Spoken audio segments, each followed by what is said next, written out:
nuestra primera intervención también en un conflicto armado. Les ha tocado. Civil. ¿Y qué les pasó ahí?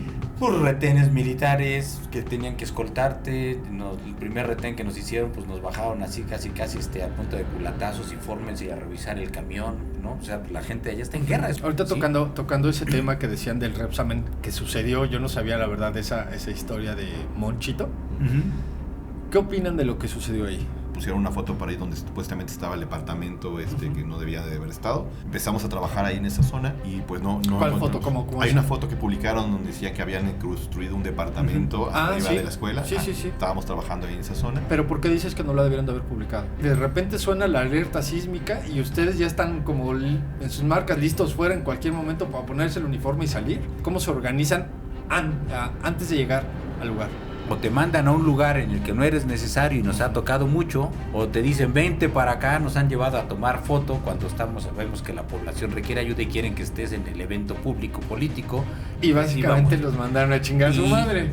¿Qué fue lo que vivieron ahí en Haití? ¿Fue algo devastador? ¿Cómo lo vivieron ustedes? Yo me despierto a medianoche y tengo pesadillas, soñaba con los muertos, porque la verdad es que las escenas que vivimos allá, dantescas completamente. ¿Es la peor que han vivido ustedes? Sí, totalmente, ¿no? ¿Qué veías? Pues veías cuerpos en la calle completamente ya en un grado de descomposición muy alto por lo menos de la temperatura, la humedad, y obviamente al momento de recuperar los cuerpos venías completamente, ¿no? Agarrados de brazos, te venía todo. ¿Qué hacían con esos cuerpos que veían ahí? ¿Qué pasa cuando ya hay una persona que está descompuesta? Hay perros que, sí lo detectan también, y aquí lo curioso es el marcaje. Entiendo esa parte en la que se necesita una firma y que se necesita un documento para poder acreditar, claro. Pero no podrían trabajar de la mano para que ustedes dieran pláticas para concientizar más a la gente. Pinche gobierno, ellos tienen toda la experiencia y a huevo tú quieres meter un godín a que meta la firma cuando no ha estado en el lugar donde sucedieron las cosas, donde está atrás de un escritorio nada más para una firma y avalar un pago que tiene que hacer la empresa. Esa es la realidad. Sí. Al momento de quererlo meter en la bolsa, yo había pensado que había quedado pues completamente como en posición acostada, ¿no?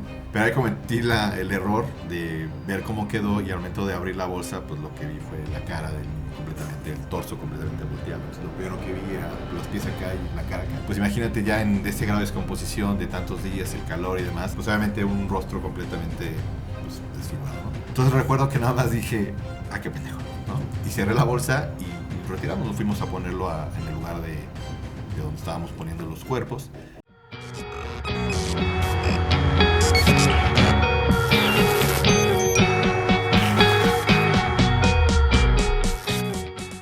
Amigos de Disco 360, sean bienvenidos una vez más. Hoy tengo el honor de que estén aquí dos personas que son héroes nacionales, que muchas veces no les damos el reconocimiento que se merecen.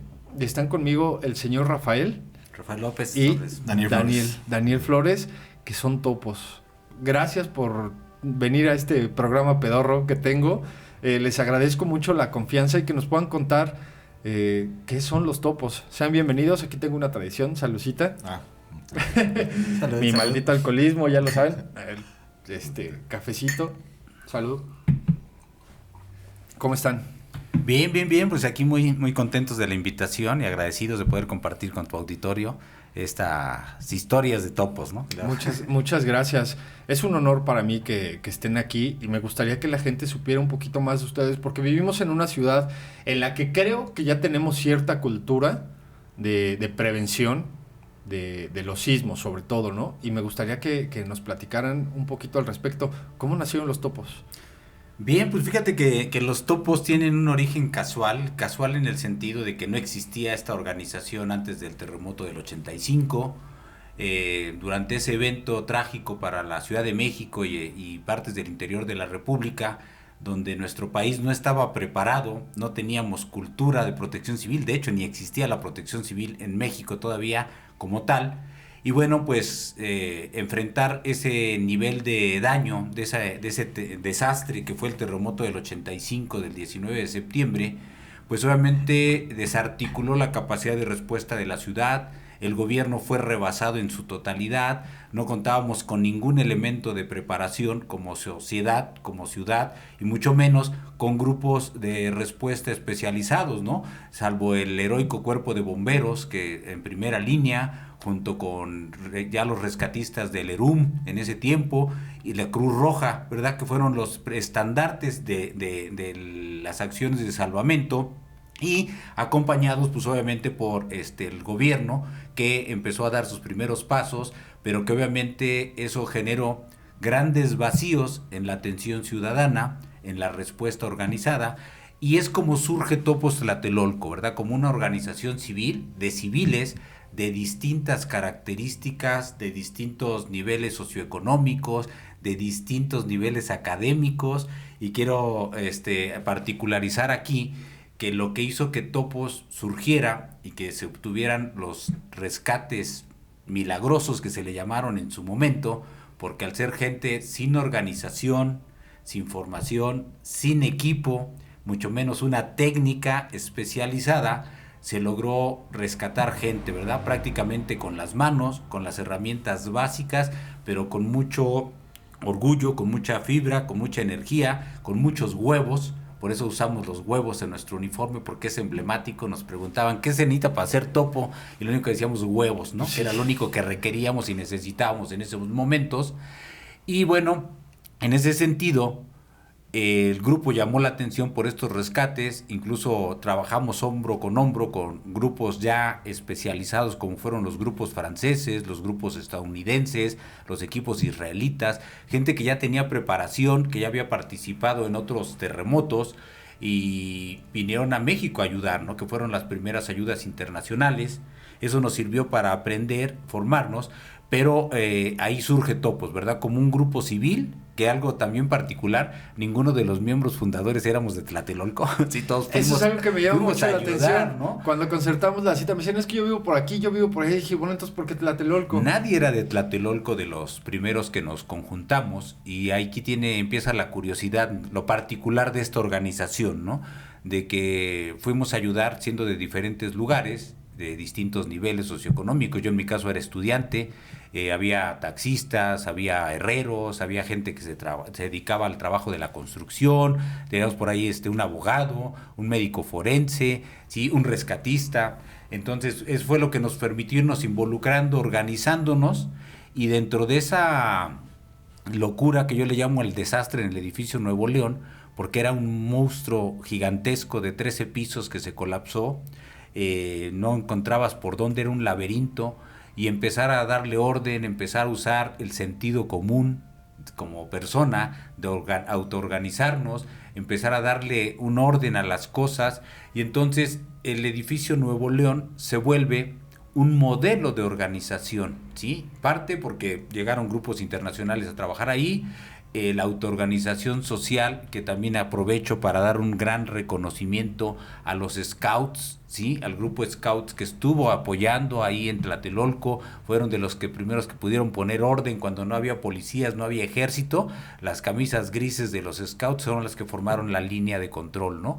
Y eso permitió que el edificio Nuevo León fuera tomando un orden, entre ellos aquellas personas a las que nos empezaron a llamar los topos, ¿no? ¿Y los topos quién? Aquellas personitas que se metían por los escombros, por los túneles naturales del edificio, y que lograron encontrar personas, ¿no? Sin perros, sin cámaras, sin medios sofisticados, más que el valor de meterte, y no eran muchos los que se metían. Sí, pues había los mucha que gente se necesitaba, ¿no? Claro. Y entonces eso es lo que marca que también tuvimos, creo que un golpe de suerte, de la casualidad y causalidad que yo le llamo, de esos dos factores que se sincronizan, que fue el que a ese lugar acudiera el tenor Plácido Domingo. Lo recuerdo. Por qué razón, familiares de él quedaron atrapados. Entonces él, pues de origen mexicano también, solidario, se puso ahí hombro con nosotros.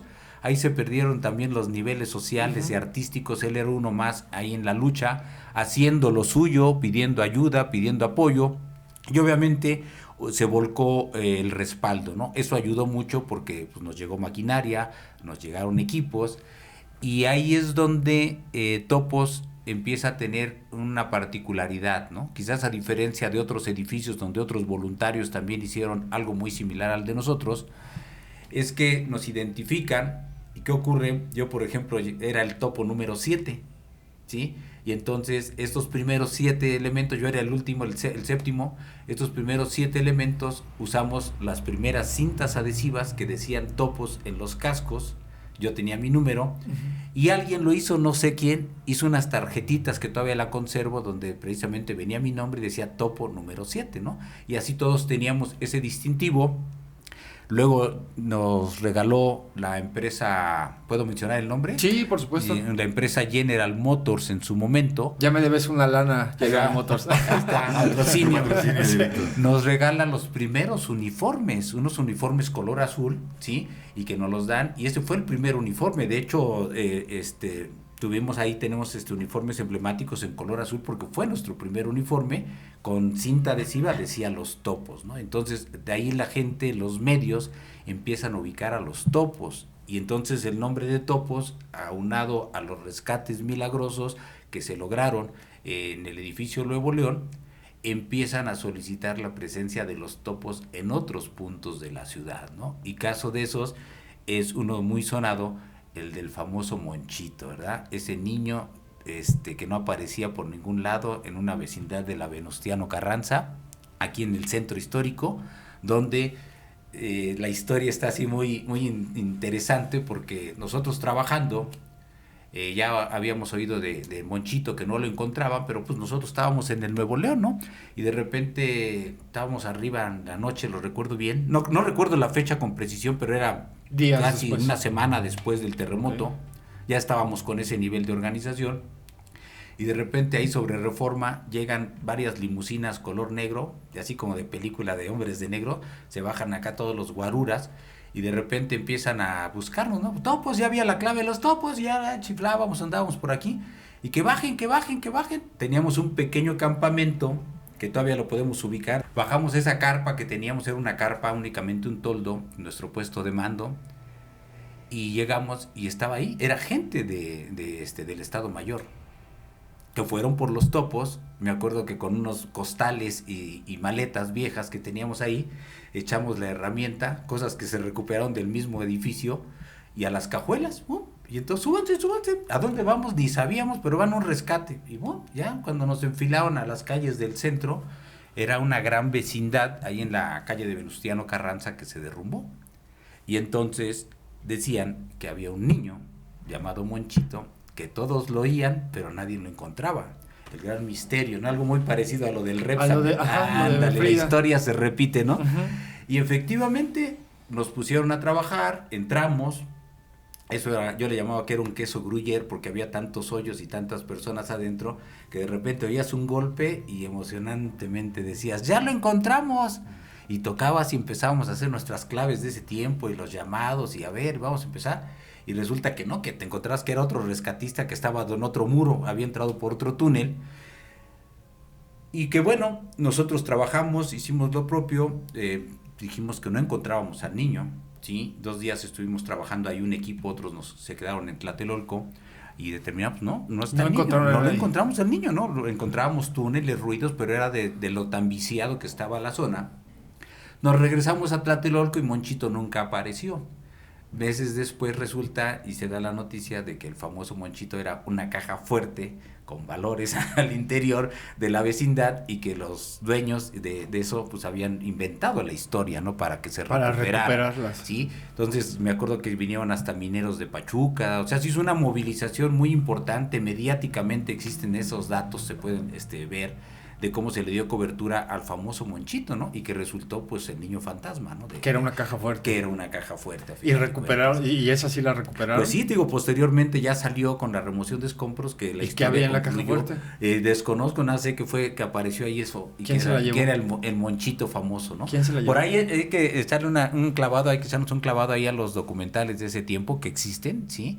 Donde aparece toda ahí la. Pero supongo que era alguien importante, pues que puesto que por la llegó movilización que se hizo. Estado Mayor. Sí, debe haber sido de alguien importante, alguien muy adinerado de ese tiempo y que tenía ahí valores en esa zona, ¿no? Claro. Para haber hecho esa movilización.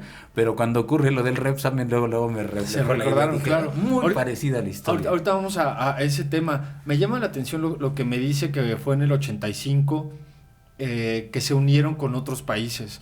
Ese era el primer acercamiento y todavía no estaban conformados como los topos. ¿Cómo tuvieron ese acercamiento con otras instituciones de otro país? Fíjate que el trabajar ahí en el edificio Nuevo León, nos permitió... Pues, que por cierto, si quieren, las personas que nos ven de otros países que no conocen la Ciudad de México y quieren ver de qué edificio están hablando, en Tlatelolco, aquí en el canal hay un video con una entrevista de gente que limpia, que ve vidrios en las alturas, que pinta paredes.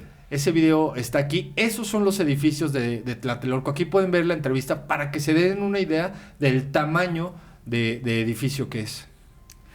Y bueno, pues llegó equipos franceses, equipos argelinos, israelitas, estadounidenses, de los que más recuerdo, ingleses también, y ellos traían pues lo último, ¿no? Las tecnologías que eran las cámaras y en este caso los perros. A mí en lo particular me tocó ser guía del equipo francés Canófilo. Yo ya conocía el edificio, los túneles, los laberintos, y empezar a hacer guías de qué zonas habíamos revisado, dónde faltaba por revisar, y eso genera un acercamiento, ¿no? A final de cuentas, cuando termina el terremoto, se genera, nosotros continuamos ya como grupo trabajando con algunas actividades sociales, en este caso fuimos de las primeras organizaciones que se fundan después del terremoto, ¿no? Como organizaciones sociales. Nosotros nos conformamos en febrero del 86, o sea, meses después, decidimos formar al Grupo Topos, porque obviamente vimos las carencias que existían de un grupo especializado, y al ver a los otros grupos internacionales que eran autónomos, cómo trabajaban, cómo se integraron, ahí surge la idea de que crean un grupo en nuestro país, ¿no? Cuando todavía no existía la protección civil como tal, de manera formal como ahora. Y bueno, eso nos lleva a buscar los enlaces, y como el tema estaba calientito, nos acercamos con el gobierno de la ciudad, entonces regente Ramón Aguirre, y nos dan una entrevista, nos permite platicar con él. Entonces empezamos a pedirle apoyo para la brigada le asignan un predio en la colonia Guerrero, y nos empezamos a involucrar en actividades de reconstrucción. Entonces la primera actividad de los topos, después de haber hecho rescate, fue trabajar con la ciudadanía de los damnificados de la colonia Guerrero y de la colonia Morelos, donde nuestro trabajo inicial fue empezar demolición, hacer labores de demolición. Sí, porque viene un trabajo larguísimo, claro. Después de la gente que no ha vivido un sismo, un terremoto aquí en la Ciudad de México o en otros países, no nada más es el momento del temblor, pueden pasar meses y a veces años para que se recupere una estabilidad emocional y también la parte económica y la física de tener por lo menos un hogar, ¿no? Sí, en este sentido, esta parte de la historia, pues me toca vivirla. Dani no le tocó todavía en ese tiempo. Pero éramos muy chiquillos. Me toca a mí, junto con los otros veteranos, que ahora tenemos la denominación de los veteranos, ¿no? Aquel equipo que todavía quedamos 5 de los fundadores en la organización. Nos toca entrar a lo que se llamó reconstrucción, ¿sí? La fase de reconstrucción. Y entonces la gente construía sus propias casas, el gobierno acercaba los recursos. A mí me tocó trabajar muy de cerca con la gente de la UNAM, de las facultades de Ingeniería y Arquitectura, que eran quienes diseñaban las actuales vecindades, ¿sí? Que renovaron y suplieron a las que se cayeron. Entonces hacía el trabajo de demolición, se hacía el diseño y la misma gente construía, ¿no? Entonces a mí me tocó aprender a hacer cimentaciones, armados de varilla, hacerle a la mezcla y al colado, ¿verdad? Conocí todo eso gracias a trabajar con la gente de la colonia Guerrero y la Morelos, y entonces Topos empieza a tener esa presencia constante, al grado que después, cuando se formaron también los grandes campamentos, que fueron de muchos años, como decías, campamentos muy grandes en la colonia Tlatilco, en la colonia Aragón, grandes campamentos que estaban en los deportivos, en Reforma en los camellones.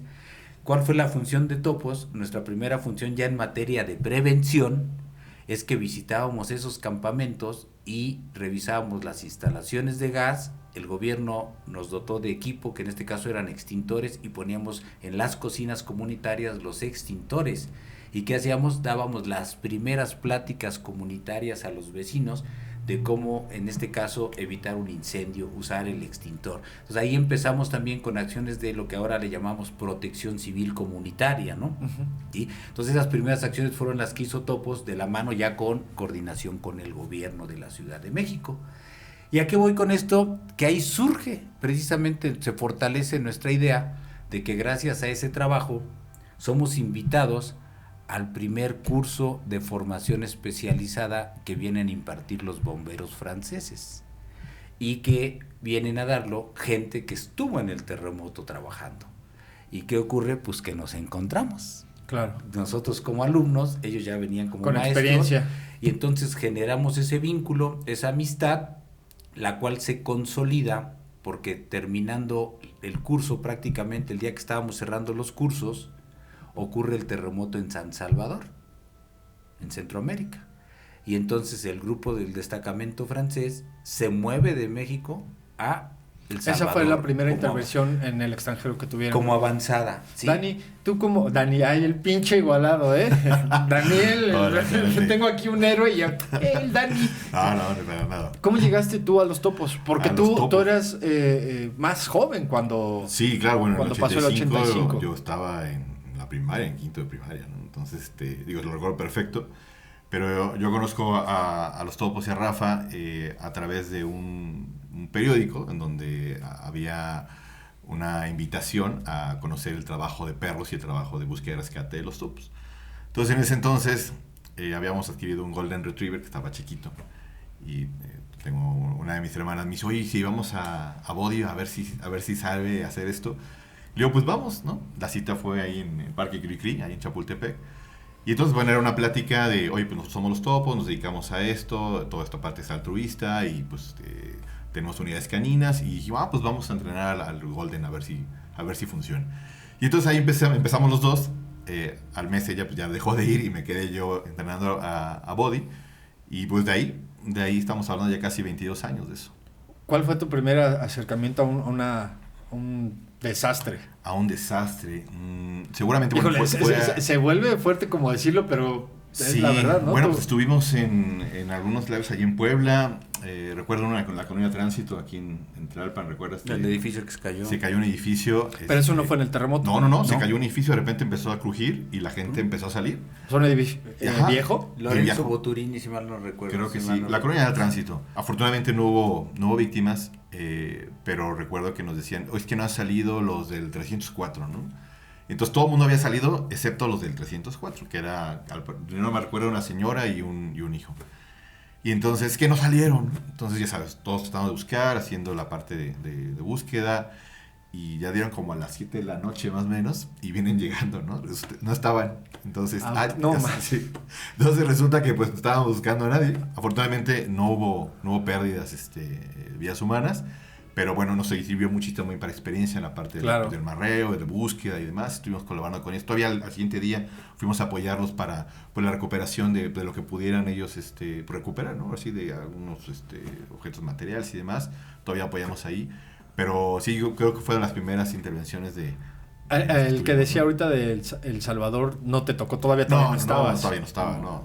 ¿Cuál fue cómo empezaron a hacer protocolos a lo que es el día de hoy para poder ir a otros países? Porque supongo que debe ser muy diferente actual a ese tiempo. Sí, ya cambió mucho. Digo, en ese momento, pues nosotros recién terminado el terremoto del 85, recién graduaditos con el curso, pues se nos viene, ¿no? Entonces, ahora sí que del colegio a la práctica, ¿no? Uh-huh. Nos vamos, y en ese momento hicimos nuestra primera actividad.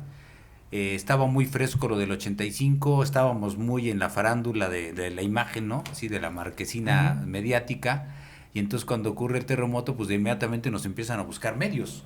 Y dice, oye, van a ir al Salvador, van a ir a los Topos, no sé qué. Y empieza esa parte que hasta cierto punto fue un poco de presión.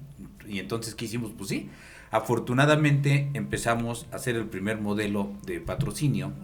En ese tiempo me acuerdo que nos patrocinó el transporte una empresa de autobuses. ¿Cómo se llama? Cristóbal Colón. Ya nos deben 2 menciones. Esa línea nos puso un autobús con operadores y con todos los gastos. ¿Y se fueron en autobús desde aquí hasta allá? Nos fuimos. Nuestra primera misión fueron 35 horas de viaje con las escalas que hicimos. Y fíjate, son experiencias de aprendizajes, ¿no? Acabas de decir que el modelo, ¿no? Por ejemplo, en ese tiempo, pues vámonos. Entonces llegamos a la frontera, pues teníamos que tener el pase. Y entonces obviamente tuvimos que hacer todo lo diplomático, se hizo en la frontera, en Tapachula. La carta diplomática, el acceso para entrar a Guatemala y circular hasta llegar a El Salvador. Entonces para nosotros fue una experiencia, pues, de armar tan rápido un proyecto de viaje, en este caso con el patrocinador. El otro, los suministros que llevamos, era nuestra primera misión, y lo que primero vimos fue el listado que nos acababan de decir los franceses, que era el equipo que teníamos que llevar. Teníamos herramienta de la que usamos en el terremoto, entonces todo eso lo solventamos, pero ahí hicimos, lo primerito fue, ¿qué le llevamos a la gente? Aprendiendo que hay damnificados, que la gente no tiene comida, que aprendiendo del desorden que genera un desastre. Cargamos la mitad del autobús, fueron suministros y víveres, de tal manera que nosotros íbamos sumamente apretados en el camión, porque en las cajuelas iban 18, fuimos 18 en esa misión, y apretados, ¿no? Ahora sí que fue un hacinamiento que nos cambiábamos, unos se acostaban, otros se sentaban, porque además era un camión de paquetería sin asientos, entonces iba lleno de carga, tanto como podían. Sí. Llegamos allá y bueno, pues hicimos precisamente el primer modelo, fue buscar campamentos. No había, si aquí hubo un desorden, allá era peor, ¿no? Y aparte guerra civil, ¿no? Fue nuestra primera intervención también en un conflicto armado.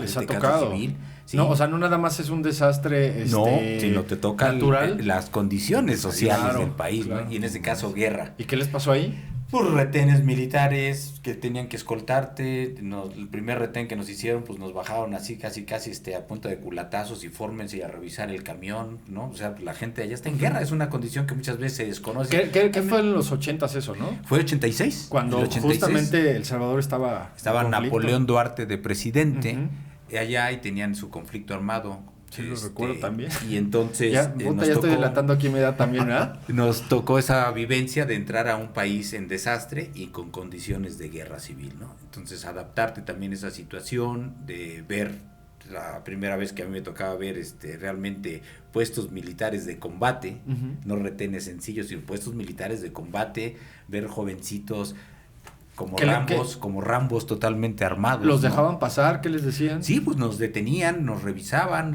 lo que confirmaban la acreditación, pues mientras te bajaban y te tenían ahí, veías un niño de 16 años con un M16 apuntándote, decías, yo nada más pensaba, dije, ¿en qué momento le aprieta? Y ¿para qué viene, ¿no? Yo vengo a ayudar. Sí, y te encuentras, ¿no? Entonces esa parte pues la tienes que ir madurando, asimilando. Ya cuando llegamos a San Salvador, y ya había conocimiento y nos organizan. Y entonces para Topos es bien importante porque el haber estado ahí nos permitió 2 cosas. Una, meternos de lleno a las grandes ligas de los grupos de rescate. Ahí compartimos el primer, que ahora se le llama Comando de Incidentes, donde coordinó un equipo norteamericano de una organización americana, pero estuvo equipo japonés, el equipo inglés, el equipo francés, el equipo de nosotros de México, centroamericanos también llegaron. ¿Y qué ocurrió? Que se hace un trabajo ordenado. Claro. A diferencia fue más pequeño. Hay más experiencia. Entonces hubo un control para los que trabajamos ahí en 2 edificios en la zona centro, que fue el edificio Rubén Darío y el edificio Pacífico, donde teníamos horarios de trabajo. Entonces decías, entras a tal hora y sales a tal hora, y en ese momento te asignaban tu sector, tus actividades, y entonces a trabajar. Y entonces empezamos a ver esa nueva modalidad, que no era quedarte como aquí en México sin dormir o dormirte en los escombros, sin comer, sin descansar, ¿no? Sino que había una metodología que aplicamos, y entonces nosotros interactuamos con 2 grupos prácticamente, que fueron los suizos y en este caso los japoneses. Trabajar con ellos, aprender técnicas, ¿no? El idioma, nos dimos cuenta de la necesidad del idioma, ¿sí? Entonces, obviamente, afortunadamente hubo gente que traducía, pero nos permitió trabajar. Y cuando terminan la misión de rescate en San Salvador, los franceses que te dije que vinieron aquí, nos convocan a una pequeña reunión y ahí se crea, ahora sí que en campo, en zona de desastre, se crea la Liga Internacional de Rescate y Asistencia, que se llama RIAL, y que su fundador es el mayor Pierre Bansard, de francés, bombero de profesión.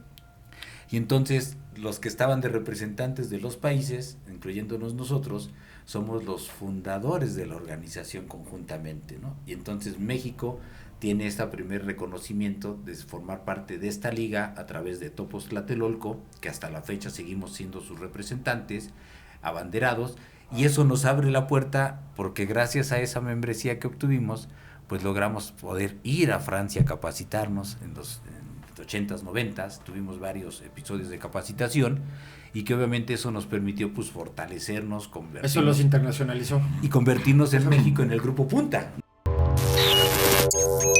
Actualmente tienen como un certificado para que la gente que está con ustedes como de voluntarios se acredite como topo. Sí, en este caso nuestra organización, desde que terminamos esas primeras formaciones en el 86, que se repitieron después en el 88, en el 90 y tantos, que fueron varios episodios, siempre tuvimos la oportunidad de llevar ahora sí que los conocimientos de punta, los transmitimos y nuestro grupo, nuestros voluntarios, siempre llevaron esa modalidad de rescate hasta la fecha, ¿no? Incluso ahora nos hemos visto obligados a formarnos con la metodología internacional que ahora se llama USAR, Búsqueda de Rescate Urbano, que ya es a través de Naciones Unidas, la estandarización internacional, y que la pusimos en práctica en Indonesia. Nosotros ya traíamos esa formación, y cuando empezamos a trabajar con gente de Singapur, con gente de Indonesia, con gente de otros países que no nos entendíamos, pero que conocíamos los métodos, las técnicas, no nos costó nada de trabajo. Fue un éxito comprobar en campo que la metodología de estandarización funciona al 100%. ¿Y cómo es? En este caso, tanto en Japón, en China, en Rusia, en Alemania, se entrenan igual que nosotros. Ya con las mismas técnicas, los mismos métodos, el marcaje, las marcas son internacionales, es nuestro lenguaje operacional, ¿no? Entonces todo eso nosotros lo manejamos como grupo, ¿no? Actualmente, digo, ya en la ciudad, en el país, ya tenemos equipos sumamente capacitados con esa equivalencia y aparte con mayor poder y capacidad porque son institucionales, ¿no? A diferencia de nosotros los grupos voluntarios, ¿no?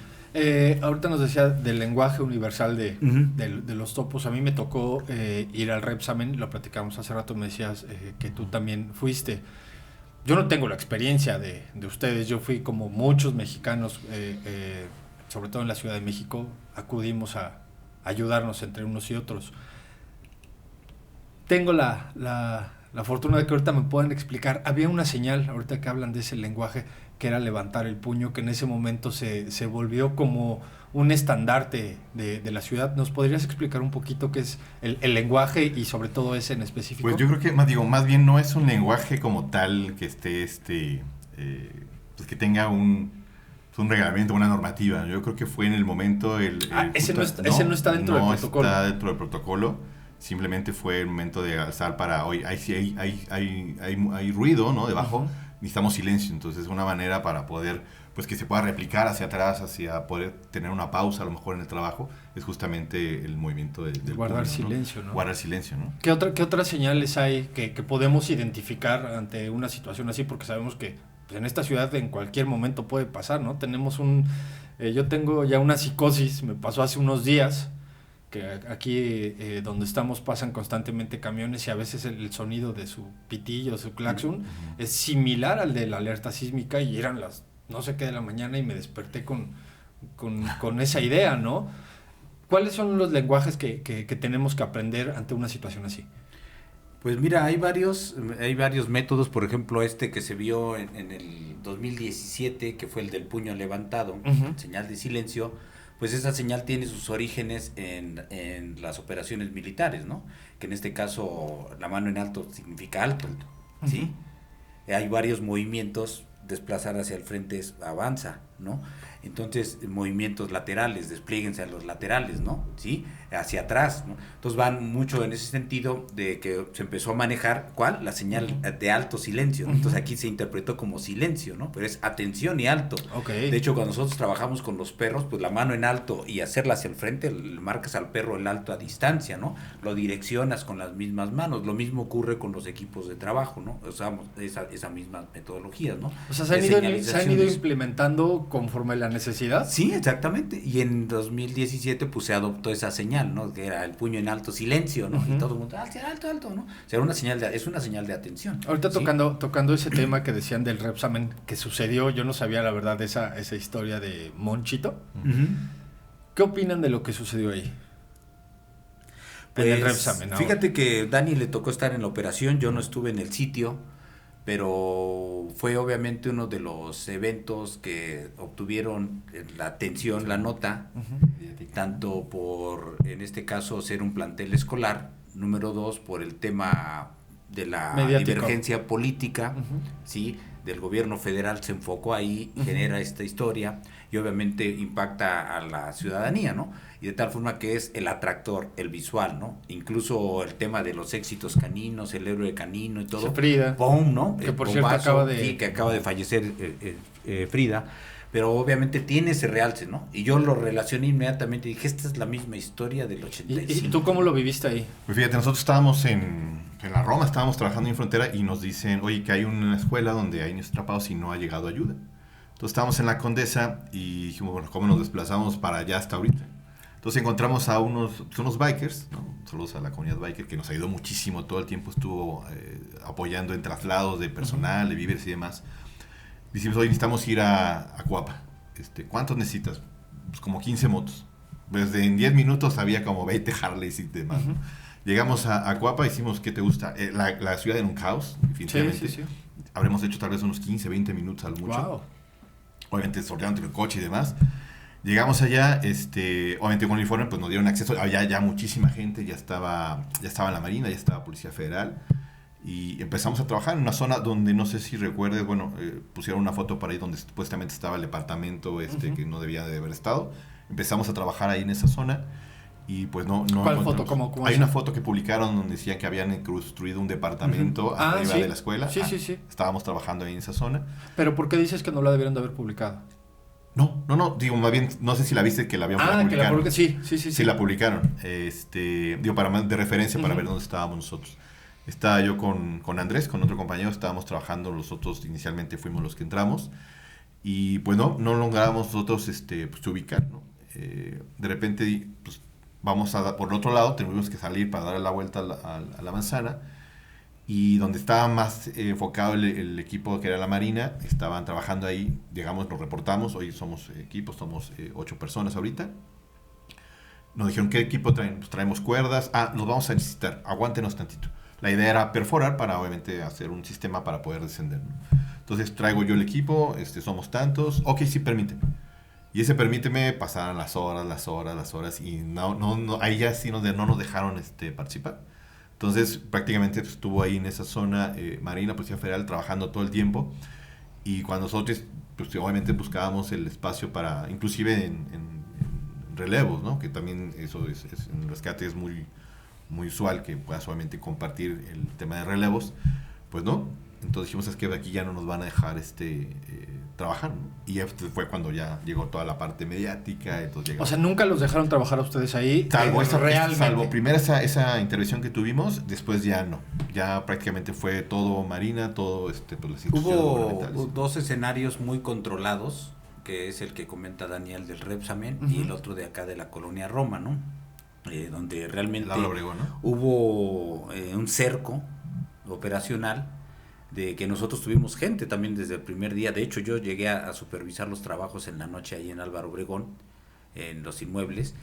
Pero ¿qué ocurre? Que en el transcurso de la noche del sismo y todos los cambios, y en este caso nosotros los relevos obligados de descanso para el personal, pues sacamos a la gente y en ese momento después llega el que, no, ya no entras, fórmate y espérate. Y entonces nos empiezan a acotar Sí, nosotros lo interpretamos como un parte de un manejo de la institucionalidad, ¿no? Lo que se perdió en el 85, que el gobierno perdió la credibilidad y el control.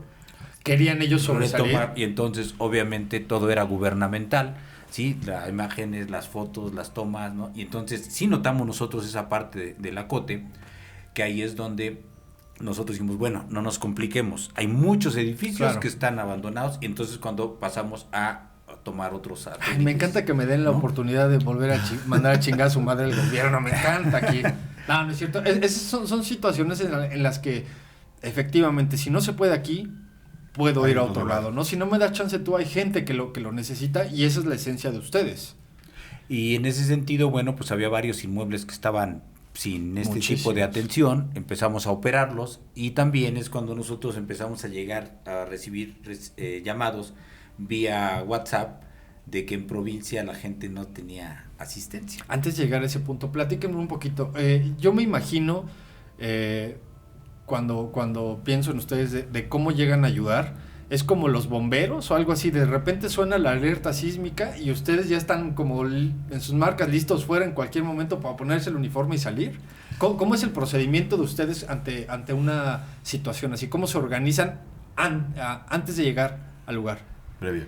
Pues entonces, ¿quieres comentar? Bueno, básicamente cada quien ya tiene su... Detrás, bueno, el equipo, por ejemplo, en el caso, yo tengo equipo en el coche y tengo equipo en la casa, por el caso de que yo no esté en mi casa, ¿no? Uh-huh. Me tocó en la oficina, yo trabajo aquí en el Valle, y cuando empezó el simulacro, teníamos de hacer el simulacro, yo formo parte de las brigadas también dentro de la empresa donde trabajo, ya veníamos regresando, y una vez que ya hacemos la evacuación, aquí lo primero es importante es reportarse, ¿no? No solamente con la brigada, sino con tu familia, ¿no? Uh-huh. Lo primero, ¿no? Y todos también, los niños en las escuelas también. Cuando se puede, porque a veces... Claro, ¿no? Y en ese momento, pues, yo viste que el WhatsApp pues, casi no... Las líneas se cayeron, sí. Si acaso entraba en el WhatsApp, muy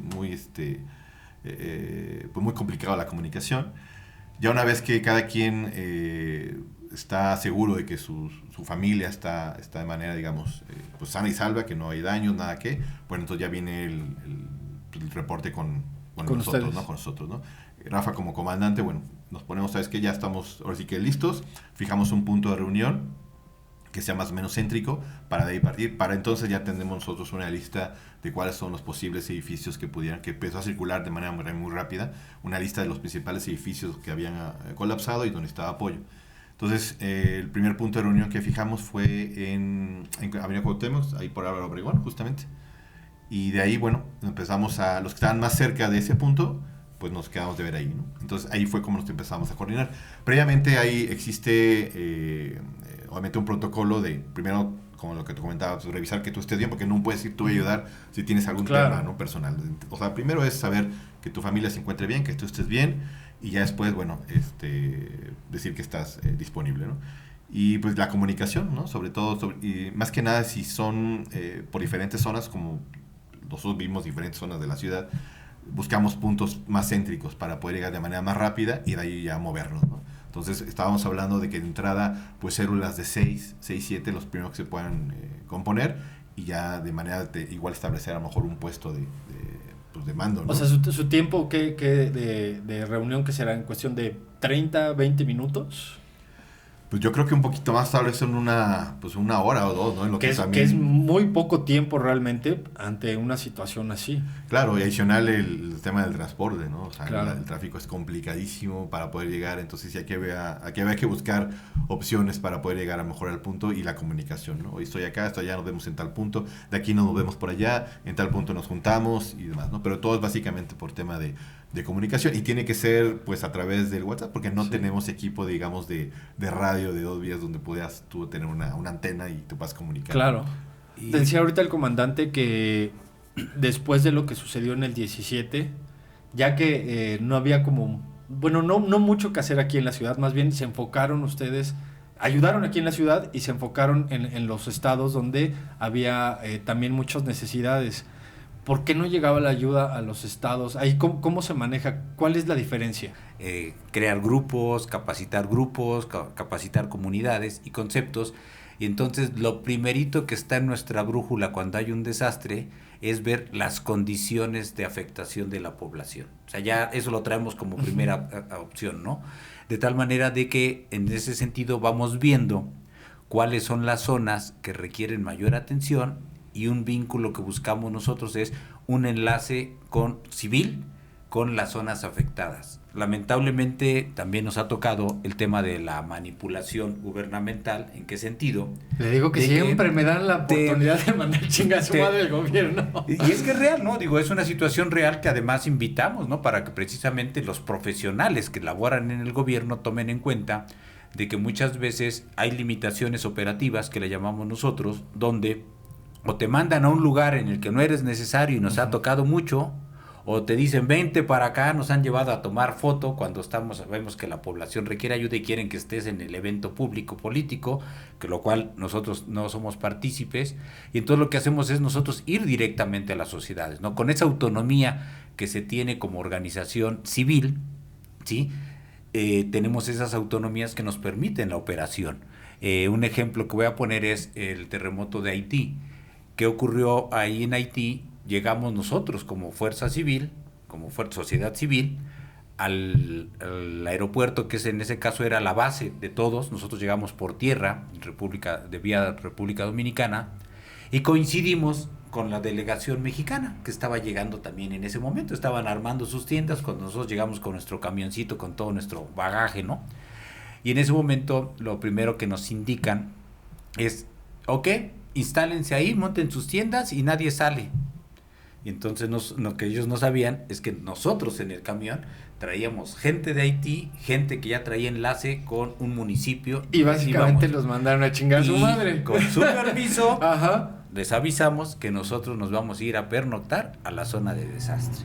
Y efectivamente, Topos Tlatelolco se movió ¿a dónde? A un sitio que preestablecimos. En este caso era un, llamémosle convento, con un convento donde nos instalamos en coordinación con la Madre Superiora y trabajamos de la mano con la sociedad. Y la primera actividad que hizo Topos Tlatelolco ahí fue pláticas a los damnificados que estaban en la calle y atención de primeros auxilios. Antes de subirnos a un edificio, atendimos a la sociedad, ¿no? ¿Qué fue lo que vivieron ahí en Haití? Fue un desastre... Sí. Obviamente internacional, literalmente todo el mundo se enteró, fue algo devastador. ¿Cómo lo vivieron ustedes? Pues fíjate, primero que nada, pues ya analizamos desde antes de salir. Lo primero que hacemos es un estudio de sitio del lugar donde ocurre el desastre. En este caso, lo primero que vimos de Haití, el país económicamente más amolado del continente. Del mundo, creo. Y creo del mundo que compite. Número 2, la devastación fue generalizada por las imágenes satelitales que conseguimos en su momento. O sea, hablaban de una destrucción generalizada. Obviamente carencia de recursos. Entonces ahí nos armamos de tal manera de... nosotros siempre garantizamos el sustento alimenticio y de operación por 15 días, que es el límite de nuestras misiones. Y obviamente llevamos un cargamento adicional de insumos de asistencia médica. Por nada que vimos que no había hospitales, no había clínicas, o sea, rápido el diagnóstico nos dijo, vas a un lugar donde solamente con lo que lleves es con lo que vas a operar. Y efectivamente, ¿no? Cuando llegamos al sitio y empezamos a operar, pues nos dimos cuenta que nuestro material médico no lo acabamos en la primera jornada. Al grado de que una venda normal que usas para un paciente, la hacíamos 4, la cortábamos para atender a 4 pacientes, las gasas igual, ¿no? Los guantes los teníamos que estar desinfectando porque no alcanzaba como aquí que te quitas un guante con cada paciente, no, allá tienes que aprender a reutilizar las cosas, administrarte todo, ¿no? Nuestra agua potable era un tesoro, porque obviamente toda el agua de allá estaba contaminada, ¿no? No había calles pavimentadas, no había energía eléctrica, te das cuenta de llegar a ver que están guisando con carbón y madera, cuando dices, pues aquí todos tienen hasta gas natural, ¿no? Entubado, y allá dices, no. Entonces hay que ponerse en los zapatos de la comunidad que está viviendo, ¿no? Ahí la cuestión de alimentación, ¿cuánto tiempo pueden pasar sin comer, sin bañarse? O sea, ¿cómo es el día a día ahí? ¿Cómo, mira, por ejemplo, descansan? te voy a platicar un día en Haití, ¿no? Por ejemplo, ¿qué ocurre? tenemos nosotros dentro de nuestra disciplina operacional, no debemos comer nada que no preparemos nosotros y que no llevemos. Uno, porque te proteges de una enfermedad, porque un rescatista con diarrea no funciona, claro. ¿sí? Y entonces obviamente comemos lo que llevamos, comida que habitualmente comemos para evitar eso, ¿no? Controlamos lo sanitario, desinfectamos todo, sabemos que no nos vamos a bañar y entonces ¿qué llevamos? Toallas húmedas. ¿Cuántos días han pasado sin bañarse? Aseo. Por ejemplo, en Haití tardamos casi una semana para bañarnos, un baño completito así rico. Bien, ahí todo era toallas húmedas, enjuagarte, porque el agua escaseaba y el agua era prioritaria para tomar, no te podías dar el lujo de bañarte. El baño polaco, ¿no? Sí, entonces exactamente usamos ahí las famosas toallitas húmedas, son súper, ¿no? Porque ya te haces la higiene y continúas operando, ¿no? El tema de los uniformes, ¿qué haces? Te lo quitas todo mugroso, todo sudado, imagínate condiciones tropicales, lleno de polvo, de tierra, de sudor, entonces te quitas el uniforme y te quedas en short, ¿no? Que es la ropa que usamos de descanso. ¿Y qué hacemos? Que en este caso que no los podías lavar, se cuelgan, se desinfectan los uniformes y ahora sí que los dejas orear, ¿no? Porque también llevamos cambio, pero obviamente no llevas grandes maletas de viaje para cambiarte diario. ¿Qué pasa ahí con la familia? ¿Tienen contacto con su familia y les van diciendo, oye, estoy bien, la situación está así, no se preocupen? Claro. Porque debe de ser también algo muy fuerte.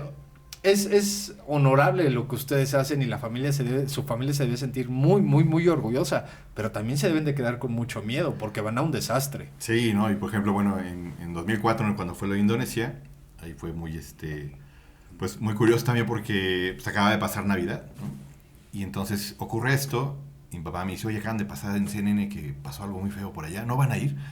Ya, pues déjame revisar qué pasó, ¿no? Le pregunto a Rafa, me comunicó, no, sí lo estamos viendo, vamos a ver qué podemos hacer. Total, armamos el operativo, salimos un 31 de diciembre, recuerdo. Hicimos México-Frankfurt, Frankfurt-Singapur, Singapur-Medan, Medan-Bangladesh. O sea, un viaje también súper largo. Obviamente la comunicación todavía no existía esto del WhatsApp ni nada, ¿no? Entonces, ¿eso en qué año fue? 2004. 2004 sí, creo que el MSN Messenger entonces, sí, ICQ claro. y cosas del estilo, ¿no? Correos existían, ¿no? Entonces, llegando a Singapur, había unas computadoras públicas, ahí yo mandé un correo, oye, pues ya llegamos, estamos bien, y no más, ¿no? Hasta ahí. De ahí la comunicación, que pudimos volver a comunicarnos. Ya en Indonesia había un lugar que era, pues, no era como un palacio municipal, ¿no? De ahí. Había un teléfono internacional que siempre estaba saturado, obviamente, por los medios, reporteros y demás. Y entonces, con un compañero, un día como al 10º día que estábamos ahí, me dice, vamos a ver si podemos comunicarnos a México. Perfecto. Entonces llegamos al teléfono, afortunadamente no había nadie. Dice, pues un volado, ¿no? Entonces, ¿quién marca primero? Porque solo había una llamada, ¿no? Entonces, pierdo yo el volado, marca él, pero no contesta. No eran las 3 de la mañana aquí. Y me toca a mí, marco a la casa de mis papás, y típico de que cuando ves que contestan 3 teléfonos a la vez, no, bueno. Y entonces ahí sientes el nudo, ¿no? Que es como se te hace oye, pues estoy yo, ¿qué pasó? ¿Cómo estás? ¿Cómo va todo? No, es que estamos bien, repórtate, ya habíamos dejado teléfonos de todos los que íbamos para que si uno lograba comunicarse, se reportara con el resto. Todos estábamos bien, sí está muy feo, pero estamos sanos, estamos trabajando, y pues es la única manera, por lo menos ahorita, que podemos comunicarnos. Intentaremos comunicarnos posterior, ¿no? Pero sí ese nudo de alguien me contestó, y obviamente pues de papá y mamá. ¿No? Las emociones deben de estar a flor de piel. Totalmente. Todo el tiempo. Mentalmente, ¿cómo terminan después de una jornada? ¿Cómo pueden descansar en algunos momentos? Digo, son pocas las horas que descansan, pero ¿cómo es ese momento de descanso? Fíjate que sí tenemos unos ejercicios que le llamamos nosotros igual, es como terapia de salud mental. Y justamente en Indonesia, cuando terminamos la jornada, ya después que nos aseábamos, cenábamos y demás, hacíamos en grupo, platicábamos cómo nos habíamos sentido en ese día, ¿no? Entonces ese día podías tú llorar, mentarle la madre, oye, la agregaste aquí, pon más cuidado, sacabas prácticamente todo, ¿no? Entonces terminando... Eso es entre ustedes ahí. Entre nosotros. Terminando tu parte, pues aplaudíamos y el abrazo y demás, ¿no? Y entonces de esa manera sacabas tú lo de ese día y listo para el otro. Y algo que pasó muy curioso es que ahí en el campamento donde estábamos, en el aeropuerto, estaban varios campamentos. Había uno de la isla de Java, que también eran voluntarios. Y de repente No me estás albureando, ¿ah? No. De repente nos dice, oye, ¿por qué aplauden, no? Y dice, pues hacemos esto y lo otro, ¿no? pues a la noche siguiente escuchábamos que estaban aplaudiendo porque entonces estaban replicando lo que nosotros hacíamos, porque nos decían es que yo me despierto a medianoche y tengo pesadillas, soñaban con los muertos, porque la verdad es que las escenas que vivimos allá, o sea, dantescas completamente. ¿Es la peor que han vivido ustedes? Sí, totalmente, ¿no? Veías cuerpos regados, pues veías cuerpos en la calle completamente ya en un grado de descomposición muy alto por lo menos la temperatura, la humedad, y obviamente al momento de recuperar los cuerpos, pues ya venías completamente, ¿no? Agarrado de brazos, te venía todo el ¿Qué hacían con esos cuerpos que veían ahí? Lo que hacíamos, los apilábamos, los poníamos en las body bags, que llegaron hasta después, antes de que llegaran los chinos, los poníamos en unas telas que encontramos ahí, una accesoria que eran rollos de telas, los embalsábamos, los poníamos en la banqueta y llegaba el camión del ejército y directamente ahí a la fosa, ¿no? Ya no había reconocimiento de cuerpos, no había nada porque ya prácticamente arrasó con esa zona. Entonces lo que hacía los poníamos en la banqueta, llegaba el ejército, los trepaba al camión y de ahí directamente a las fosas, ¿no? ¿Cuánto tiempo estuvieron ahí? Sí, adelante. Para nosotros fue la misión Express, que en colaboración con el gobierno de la Ciudad de México y con el gobierno federal, pudimos llegar al otro lado del mundo en tiempo récord. Fuimos el cuarto grupo internacional en llegar a la zona de Bandache a ayudar. Solamente estaba el equipo de Singapur, el equipo de Australia, el equipo chino que llegó igual que nosotros y los mexicanos. Muy cercanos ellos. Ustedes eran el más lejano. Éramos el más lejano en ese momento y fuimos el cuarto equipo en llegar. Y además, en el mismo vuelo que nosotros iba el primer comisionado de Naciones Unidas, el primer jefe operacional. La primera reunión operativa de cómo atender el desastre en esa comunidad la hicimos bajo un paracaídas en la banca de un parque. Ese fue nuestro primer campamento, nuestro primer puesto de comando y las primeras misiones. Y reportábamos vía el consulado mexicano la información, y vía la Organización del Rescate Internacional, que vía los australianos en el puesto de comando, mandábamos nuestros boletines. No podíamos hacer comunicaciones personales, pero mandábamos la información y entonces desde ahí se empezaba a disgregar la información, ¿no? De cómo estábamos los mexicanos en este caso. Y bueno, la Ciudad de México nos patrocinó el viaje, en este caso todo el viaje de ida y vuelta, con escalas que fue por la temporada una proeza habernos podido llevar. El consulado se encargó de las visas, de todo lo necesario para llegar. Yo me acuerdo que estaba en la embajada de Indonesia con las últimas visas. Llegué corriendo al aeropuerto así barriéndome de home para poderme subir, ¿ya? Y llegamos. ¿Son vuelos comerciales? Sí, porque eran vuelos comerciales. No había... Eso también lo pone la aerolínea, porque eso yo tenía mucha duda. Se organizan en el momento, ahorita ya nos decías, por ejemplo, aquí en la ciudad, cómo se reúnen. Cuando es extranjero, pues a lo mejor tienen un poquito más de tiempo de acomodarse para poder partir. Todos esos costos, ¿quién apoquina? Por ejemplo, en esa misión, el gobierno de la Ciudad de México pagó todos el vuelo. Uh-huh. El gobierno federal fue toda la logística operacional de seguimiento, operación y respaldo diplomático. Y en este sentido, la línea aérea comercial Lufthansa nos patrocinó la carga del equipaje. 3 menciones. Carga, bien, un abrazo. La carga del equipaje, es gratis, ¿no? Por haber patrocinado eso. El flete, ¿no? Que es muy costoso, ¿no? Sí. Todo el material que llevábamos. ¿Qué llevan? O sea, ¿dónde tienen guardadas las cosas? O las herramientas para... Voy a aprovechar un poquito, ¿no? Nuestro modelo de operación y que tiene la Liga Internacional de Rescate y Asistencia tiene que ver con el modelo suizo e israelí de operación militar, que sus fuerzas son totalmente civiles y cuando tienen un conflicto pues hacen el reclutamiento, entonces la gente va y se inscribe, se va a sus puntos de concentración. Es el modelo que tenemos en Topos, ¿sí? Topos no tiene grandes instalaciones, ni oficinas, ni campos de entrenamiento. Contamos con pequeños locales donde resguardamos el material operacional. Y el primer concepto de operatividad es la movilidad de sus elementos. Así como dijo Daniel, cada quien tenemos nuestro equipo personal, nuestro uniforme, nuestro material. ¿Qué hacemos? Cargamos del equipo de protección personal el equipo básico y nos concentramos en un punto preestablecido, y de ahí que nosotros estamos codificados como grupo de rescate ligero, ¿sí?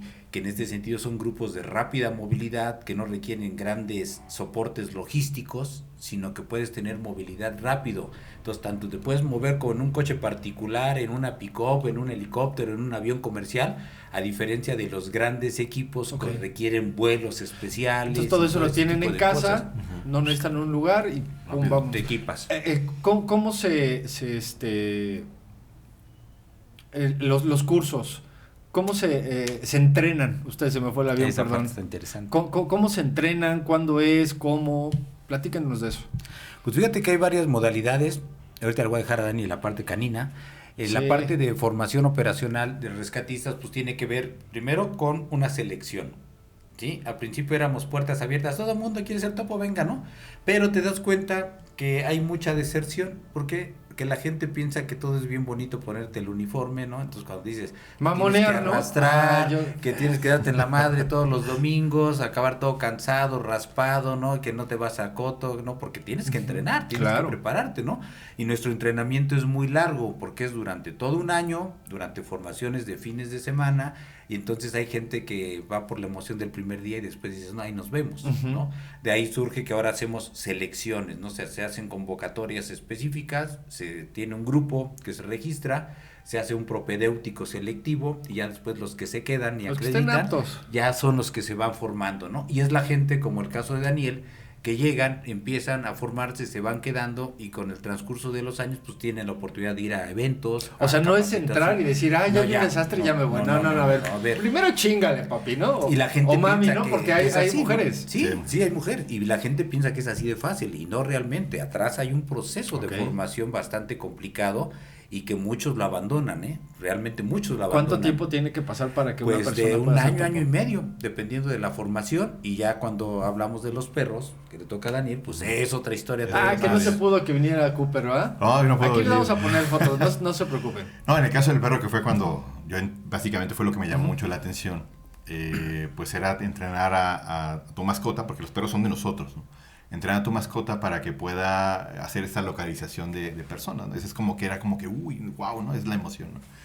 Pero cuando te das cuenta que el entrenamiento, pues no solamente es enseñar al perro, sino también el entrenador tiene que estar capacitado para poder hacer que llamamos el binomio, pues cuando dice, oye, pues no es nada sencillo, ¿no? Entonces ahora tenemos también una frase que lo que haga el perro lo hace el dueño y al revés, ¿no? Entonces sí creas un vínculo muy padre con este caso con tu perro.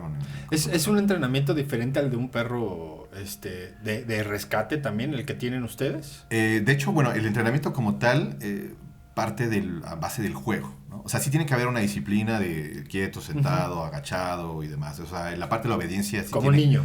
Claro. O sea, la obediencia sí es muy importante porque inclusive pues, hay que, para poderlo certificar... Oye, ¿te puedo mandar un amigo para que lo entrene? Que necesita obediencia. Okay. Y bueno, y básicamente el tema del juego, ¿no? Es el juego de las escondidas. Entonces, el entrenamiento empieza justamente así. Te escondes, bueno, primero puedes empezar con una pelotita, con su juguete que más le guste, puedes armar en tu casa 4 o 3 cajas, le haces unos hoyos, haces como que escondes la pelota en la caja, mandas al perro y el perro va a buscar por el olfato, va a detectar su juguete, va a destrozar la caja y va a agarrar su juguete. La siguiente etapa ya vas y te escondes tú. Obviamente el perro, pues por ese apego que tiene contigo, pues va a ir a buscarte. Entonces lo vas poniendo cada vez más complicado. Primero que te vea dónde te escondiste, después que no te vea, o te lo pones más complicado. Y entonces lo que va a hacer el perro es cuando llega un punto en donde te encuentra y no te puede, o tú no sales, ¿no? A jugar con él, el perro va a empezar a ladrar. O sea, tú le marcas el ladrido y dice, oye, ladra. Todos los perros saben ladrar, sí, pero no todos ladran cuando tú le digas que ladras, ¿no? Entonces tienes que enseñarle a ladrar a la orden de ladra, para que el perro, cuando tú estés abajo y le digas ladra y el perro ladre, entonces tú ya puedas salir y lo festejes, lo juegues con él. Entonces el perro va asimilando, oye, cada vez que voy a buscar a este cuate y le ladro, juega conmigo y me avienta la pelota y me da mucha de pelos.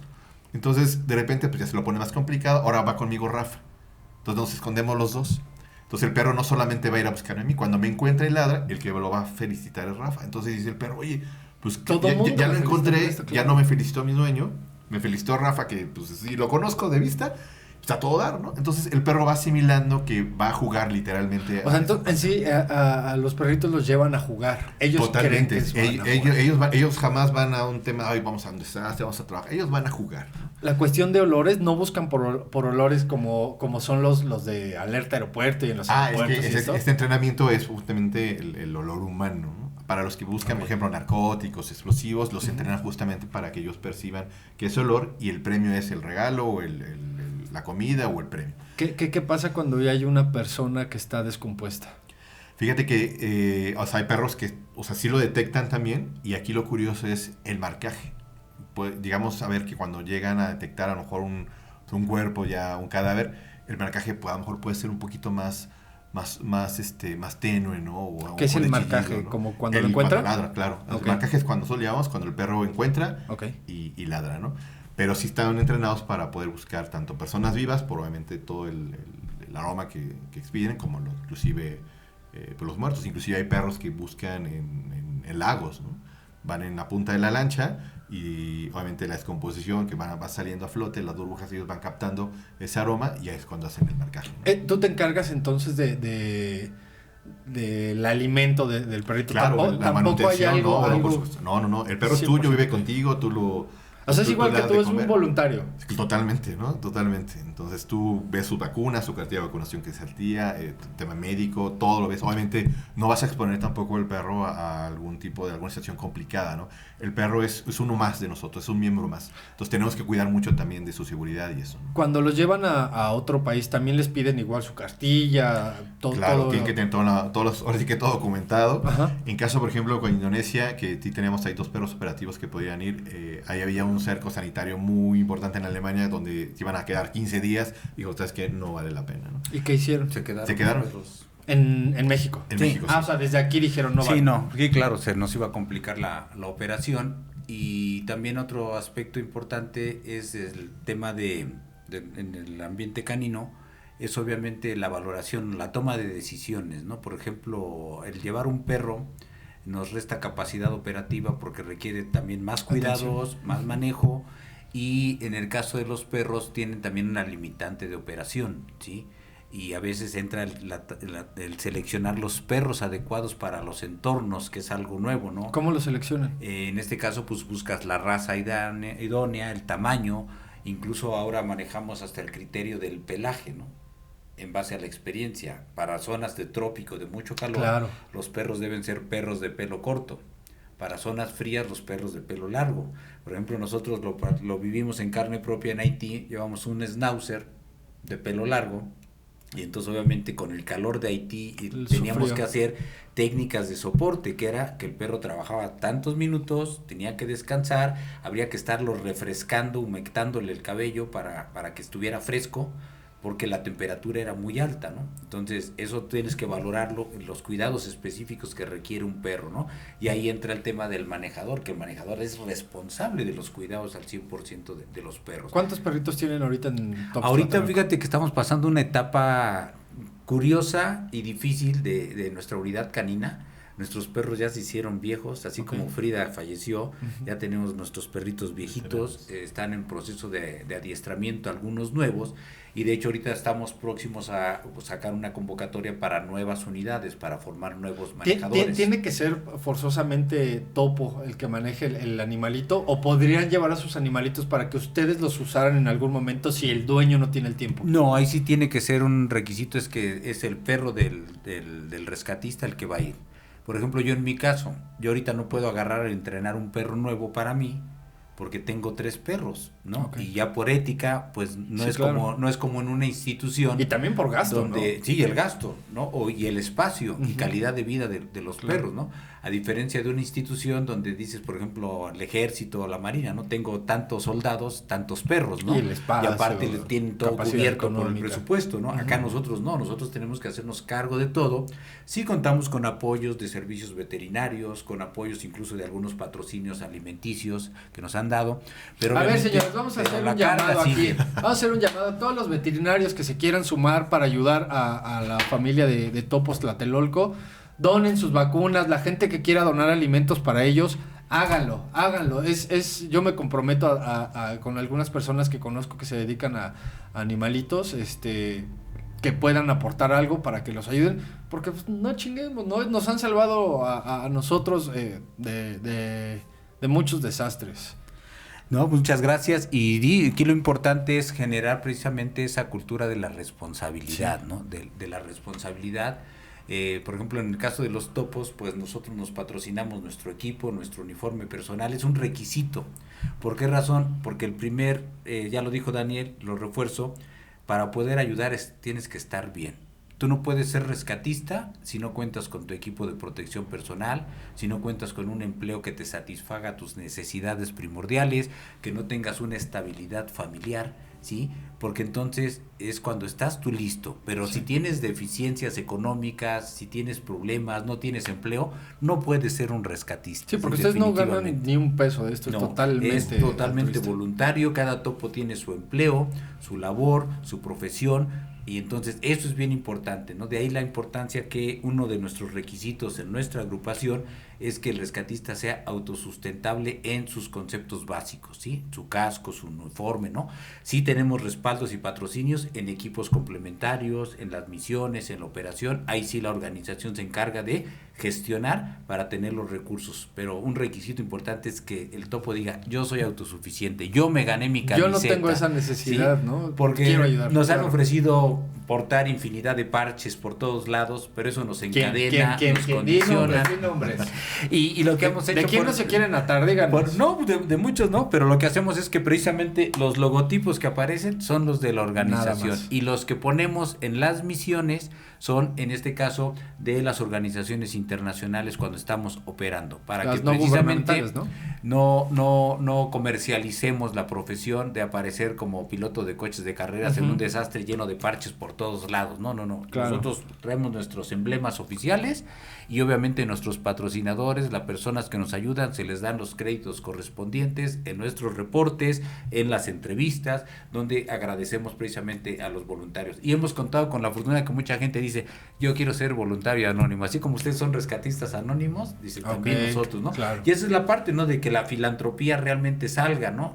Aflore, y no solamente por un interés comercial, ¿no? Que es parte también. ¿Tienen alguna cábala antes de salir o antes de algún rescate?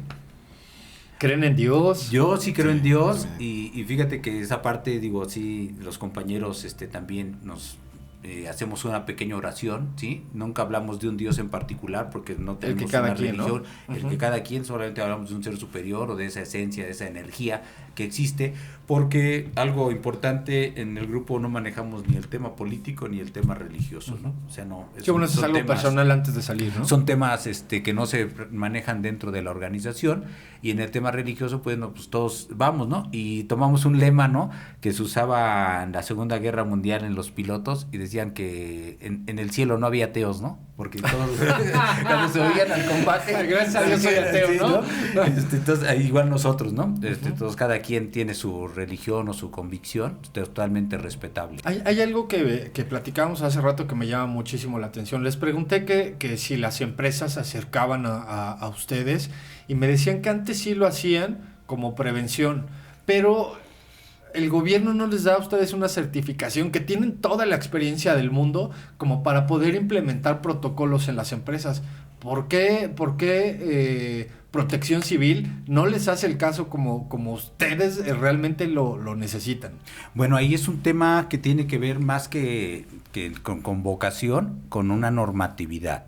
Es obligación de toda persona, dígase empresa particular, empresas institucionales, gobierno, tener un plan de protección civil. Incluso las unidades habitacionales deben tener su plan de protección civil, los edificios departamentales, así como mencioné el plan familiar para las casas comunes y corrientes. Cada quien es responsable.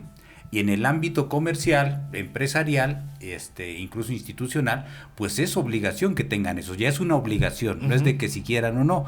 Entonces ahí existe ya un marco rector que es la Ley de Protección Civil de la Ciudad de México, la Ley General de Protección Civil en su ámbito federal, incluso existen los términos, pero ahí como es un tema de carácter comercial, que requiere honorarios para quienes desarrollan esas actividades, se entra un proceso de registro y acreditación, ¿sí? Que eso se hace a través de los organismos de protección civil de la ciudad.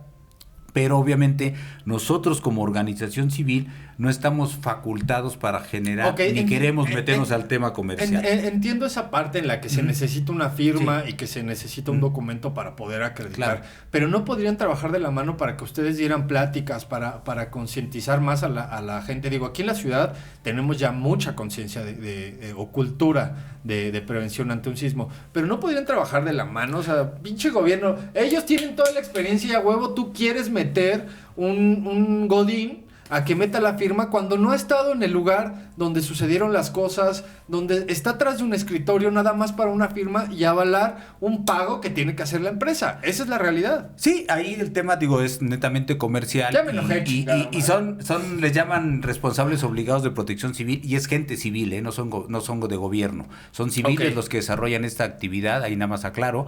Pero que bueno, nosotros tenemos otras instancias. Hay fundaciones hermanas, organizaciones civiles hermanas, gente de la propia comunidad con las que nosotros hacemos alianzas y convenios, ¿no? Entonces, oye, nos invitan que vamos a dar una plática a un asilo, o que vamos a una escuela, o que vamos a una colonia, o que acompañamos a otra organización a hacer alguna actividad, y con todo gusto vamos. Y entonces es el ámbito donde nosotros nos vamos desarrollando, ¿no? Precisamente donde vemos esos huecos o esas carencias de presencia de gobierno, y que siempre hay alguien que requiere la ayuda, es donde entramos nosotros, ¿no? Y no necesariamente esperamos que haya un terremoto para poder ir a ayudar, ¿no? Si podemos ayudar de manera preventiva. ¿Cuál es el caso más difícil que has vivido? En tema de desastre, obviamente. Sí. Pues a lo mejor uno que sí recuerdo bastante en Indonesia. Estábamos trabajando en una zona donde había mucho niño. Niños, estoy hablando de tal vez de 2, 3 años, a 6 años. Y recuerdo estaba con otro compañero, siempre trabajamos de a dos, no puedes irte, yo voy a ir a buscar solo, siempre trabajamos en parejas. Y alcanzamos a visualizar en un rincón unos piececitos, ¿no? Entonces nos acercamos, ¿sabes qué? Pues yo creo que yo sí puedo pasar, estaba obviamente mucho escombro, mucho lodo y demás. Y pues bueno, era un niño otra vez como de 3 años, ¿no? Pero estaba como que clavado en el lodo, literal. Y al momento de quererlo poner en las bolsas, todavía no llegaban las body bags, las de cadáver, sino que eran bolsas de costalitos, de esas de basura, para poderlo retirar. Al momento de cogerlo, siempre, eso es muy importante, el trato que tú le das en caso que sea un cadáver, pues tiene que ser un trato digno, no puedes agarrarlo y meterlo, y pues, tiene que ser siempre con mucho respeto, obviamente tratando de lastimarlo lo menos posible. Al momento de quererlo meter en la bolsa y pues levantar la bolsa, yo había pensado que había quedado pues completamente como en posición acostada, ¿no? Pero ahí cometí el error, ¿no? De ver cómo quedó, y al momento de abrir la bolsa, pues lo que vi fue la cara del niño completamente, el torso completamente volteado. Entonces lo primero que vi era los pies acá y la cara acá. Entonces, pues imagínate ya de este grado de descomposición, de tantos días, el calor y demás, pues obviamente un rostro completamente pues desfigurado, ¿no? Entonces recuerdo que nada más dije, qué pendejo, ¿no? Y cerré la bolsa y retiramos, nos fuimos a ponerlo en el lugar de donde estábamos poniendo los cuerpos, y pasó. Meses después, ¿no? Por ahí, por febrero, enero, había un reportero de AP ahí en la zona. Y me dice, oye, te voy a mandar una foto que salió en el Chicago Tribune. Pues mándala. La mandaron por fax, inclusive. Entonces está la nota donde dice Malls Rescue, no sé, bueno, estaba en inglés. Y entonces estoy yo con la bolsa en la mano y mi compañero atrás. Y dijo, oye, ¿esa foto cuándo fue? Y entonces, en el momento de que veo el periódico, fue la del chamaco. Yo en su momento yo ya lo había bloqueado, ¿no? Porque son imágenes que no quieres recordar toda tu vida, ¿no?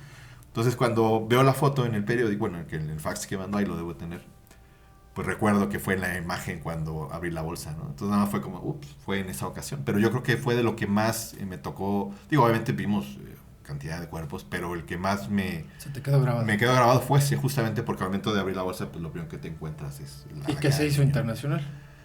Sí, bueno, fue una foto que salió en el Chicago Tribune, y que meses después me la mandó esta persona que estaba con nosotros, este reportero. Ahí la debo tener todavía en impresa. Y pues bueno, fue un recordatorio, ¿no? De lo que se vio en ese entonces. Ya estábamos realmente aquí, habíamos hecho inclusive en estas sesiones que te digo de terapia de salud mental, pues lo saqué inclusive, ¿no?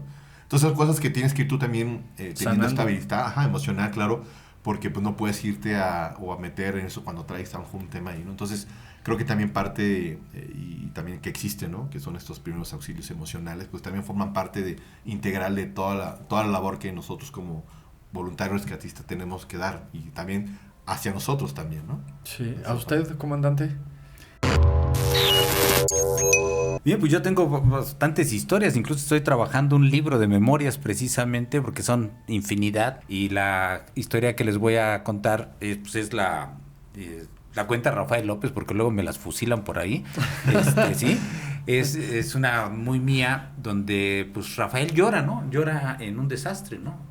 Compañía con su perro, ¿no? Esto fue en el deslave que ocurrió en Tezitlán, Puebla, durante una temporada de lluvias torrenciales, que se deslizó un cerro y sepultó una colonia, ¿no? La colonia La Aurora, si mal no recuerdo, ahí en Teziutlán. Vamos nosotros, un grupo ahora sí que le llamamos comando de intervención cuando somos un grupo pequeño. En esa ocasión nos contactó la Secretaría de Gobernación y de inmediato pues armamos el operativo, ¿no? Pero era así de que ya váyanse porque está, ¿no? Y pues no había como ahora las redes que te avisan y te enteras de todo, el satélite, sí. ¿No? En ese momento no más que la llamada telefónica, ¿no? Y así, pasa por ustedes una camioneta que ya viene en camino, un equipo que viene de Michoacán, para que los traslade. Y pues ahí en la calzada Zaragoza, quedamos de vernos ahí por el Peñón Viejo, pasaron, ¿no? Entonces yo llevaba a mi perra, una perra Doberman, Maiden, que ya también falleció, y 2 compañeros más. Nos fuimos, 3 y un perro, era el comando.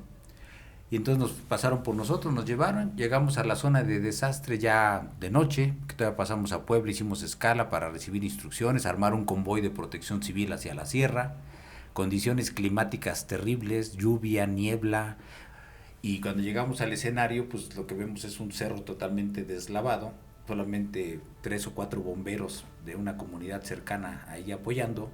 Y pues éntrale, ¿no? Entonces la primera pues es hacer reconocimiento, de inmediato nos empapamos, nos llenamos de lodo asqueroso, y bueno, pues a empezar a trabajar con el perro. Obviamente las condiciones climáticas no lo permitían, y lo primero que hicimos fue pues como refugio, implementé un pequeño vivac para nuestro perro en la zona.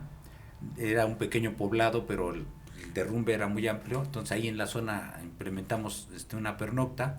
Continuamos trabajando y yo anclé a mi perro, ¿no? Y entonces lo envolví con mi impermeable, pero el frío era tanto que veo a mi perro y pobre perro estaba temblando, ¿no? Entonces lo abrigo con la ropa que traía yo en la mochila, lo abrigo y lo dejo bien tapadito y voy con los compañeros a trabajar, ¿no? Logramos hacer algunos rescates de víctimas que localizamos superficialmente, pero pues batidos de lodo, de estiércol, de cerdo, sí, porque estaba una porqueriza ahí, junto con la revoltura de lodo y todo.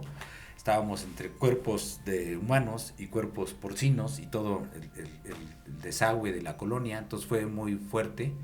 Yo creo que suspendimos operaciones con también un destacamento militar, se decidió suspender las operaciones, ya no se podía trabajar con la lluvia, era riesgoso. Y entonces yo me voy y me siento con mi perro, ¿no? Y lo abrazo.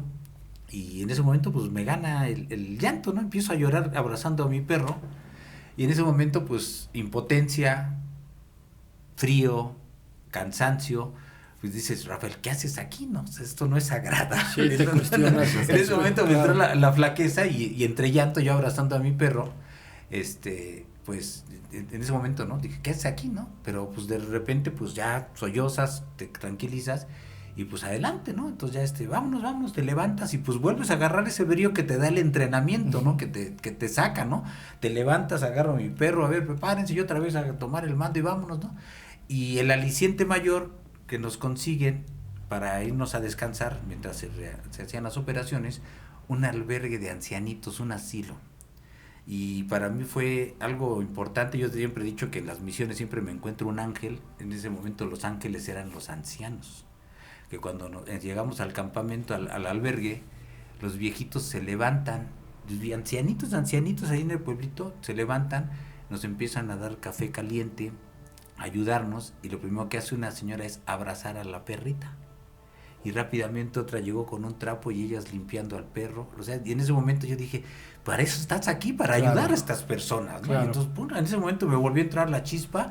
Rápidamente me acuerdo que nos quitamos los uniformes y en unas cubetas los enjuagamos, los colgamos, y ya nos quedamos en short, nos dieron unos harapes y nos pasamos la noche ahí con la gente. Y pues entras con pila, ¿no? Con nueva energía, ¿no? Pero sí, somos humanos, tenemos flaquezas y debilidades, y precisamente el entrenamiento es el que nos va fortaleciendo para que, precisamente como dice Daniel, cuando enfrentas esas situaciones que son horribles, debes de estar preparado, ¿no? Sí, que no es nada más el manejo físico, sino el de las emociones, la emoción, mental, ¿no? La emoción. Poder controlarte, porque tú estás ahí para ayudar. No eres el que necesita ayuda en ese momento, ¿no? Para ayudar, y que te tienes que dominar, controlarte y fortalecerte, y algo que hemos aprendido con los ejercicios, con las terapias y la experiencia de las vivencias, es que cuando terminamos la misión, hacemos una sesión de salud e higiene mental, y todo lo malo tratamos de dejarlo allá, ¿verdad? Entonces regresamos alegres, contentos, cansados, pero satisfechos de poder haber ido a ayudar, ¿no?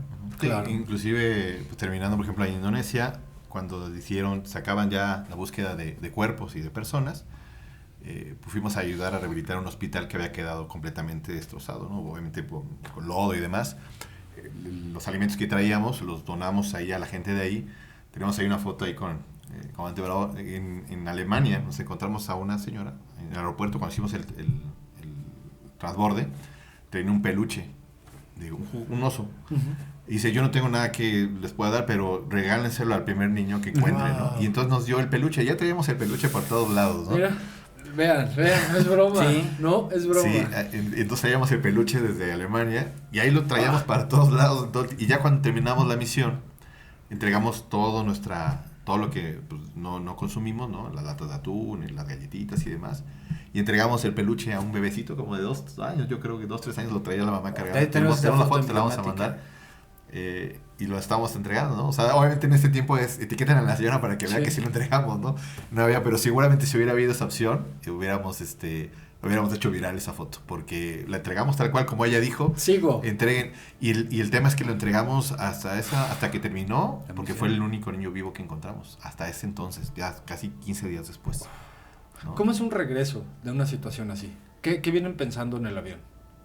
Pues yo creo que de entrada, no sé, cerramos el ciclo, ¿no? Ahí Rafa dijo, bueno, pues ya nos vamos, ya terminó nuestra misión, cada quien agarró su esquina de donde estábamos, y yo en lo personal, pues igual ahí también me salieron las lágrimas, ¿no? Claro. Es decir, de entrada, gracias a Dios por permitirnos poder venir aquí, poder salir de aquí, ya cuando decidimos ya no... Sí, porque saben que van, pero no saben si regresan también. Claro, ¿no? Y también está complicado en Indonesia porque también había un tema ahí de guerrilla, entonces había soldados que nos estaban cuidando inicialmente, que después hicimos muy buena amistad con ellos también. O sea, ¿estaban trabajando ustedes, salvando gente, y tenían soldados cuidándolos? Sí, porque había temas de guerrilla en la zona de la parte de la alta de las montañas. Ahí era otra guerra civil, y cuando llegó el desastre, el tsunami, barrió con la población, destruyó y mató a la guarnición militar que protegía esa región turística, y la guerrilla que estaba en las montañas pues aprovechó para bajarse, y entonces nosotros de entrada por protocolos éramos candidatos a ser secuestrados. Para recuperación de ellos, que era un procedimiento que hacen allá. Entonces salíamos a la misión con un destacamento militar, que ya donde nos tocaba trabajar, ellos hacían el perímetro de seguridad. Ahí nunca trabajamos de noche, solamente de la mañana a la tarde, 5 o 6 más. Y rápido otra vez a los camiones, y ya regresaban a la base, y todos encuartelados. Anduvimos en tanques, en vehículos militares blindados, porque estábamos en una zona de conflicto mayor que la de El Salvador que comentamos, ¿no?